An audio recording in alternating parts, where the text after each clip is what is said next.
من الشیطان الرجیم بسم اللہ الرحمن الرحیم۔ فضیلت کی خاص راتوں میں اپنی قضا نمازوں کی ادائیگی کا اہتمام کریں، کیونکہ بروز قیامت اعمال کے ترازو میں فرض کا درجہ نوافل کے درجے سے زیادہ ہے۔ شکوے شکایتوں کی لت لگ جائے تو ناشکری زبان کی لذت بن جاتی ہے اور انسان ہمیشہ بے سکون رہتا ہے۔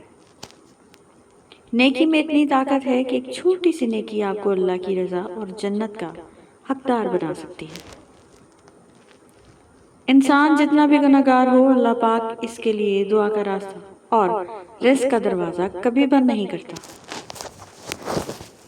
عبادت صرف جائے نماز پر ہی نہیں، یہ میٹھی زبان سے، اچھے الفاظ اور خوبصورت رویوں سے بھی ہوتی ہے۔ جو کسی کا برا نہیں چاہتے، ان کے ساتھ کوئی برا نہیں کر سکتا، یہ میرے رب کا وعدہ ہے۔ درود پاک اتنی تیزی سے انسان کے گناہوں کو مٹاتا ہے، اتنی تیزی سے پانی بھی آگ کو نہیں بجھاتا۔ جب اللہ تعالیٰ کسی بندے سے دوستی کرنا چاہتا ہے تو اس کی زبان پر اپنا ذکر اور دل پر اپنی فکر کے دروازے کھول دیتا ہے۔ دکھ درد تکلیف اگر اللہ کی ناراضگی ہوتی تو یہ نبیوں کو نہ ملتی۔ یہ نعمت ہے جو اللہ کا راستہ دکھاتی ہے۔ ہر آزمائش اللہ کا فیصلہ ہے اور اللہ کا ہر فیصلہ بہترین ہوتا ہے۔ بے شک مشکلیں دینے والوں سے بڑا مشکلوں سے نکالنے والا ہے۔ یہ بات سمجھ میں آ جائے تو مشکل زیادہ دیر تک مشکل نہیں لگتی۔ انسان کا دل توڑنے والا شخص کبھی اللہ کو تلاش نہیں کر سکتا۔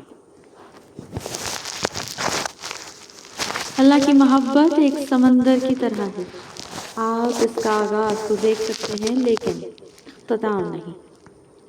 ذکر الہی جب دل کی دھڑکن اور خون کا حصہ بنتا ہے تو سارا بدن خود بخود اصلاح کی طرف چل پڑتا ہے۔ رب سے جب بھی مانگو رب کو ہی مانگو، جب رب تمہارا ہوگا تو سب تمہارا ہوگا۔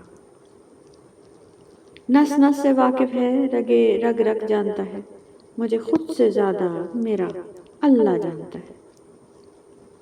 میرے اچھے وقت نے اس دنیا کو بتایا کہ میں کیسا ہوں، اور میرے برے وقت نے مجھے بتایا کہ دنیا کیسی ہے۔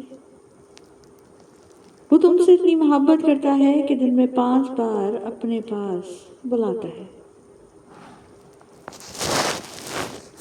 حدیث پاک ہے، مومن کا دل اللہ تعالیٰ کا عرش ہے۔ سبحان اللہ۔ مسلمان وہ ہے جو اللہ کو مانتا ہے اور مومن وہ ہے جو اللہ کی مانتا ہے۔ Thank you so much for watching. Please don't forget to subscribe our channel.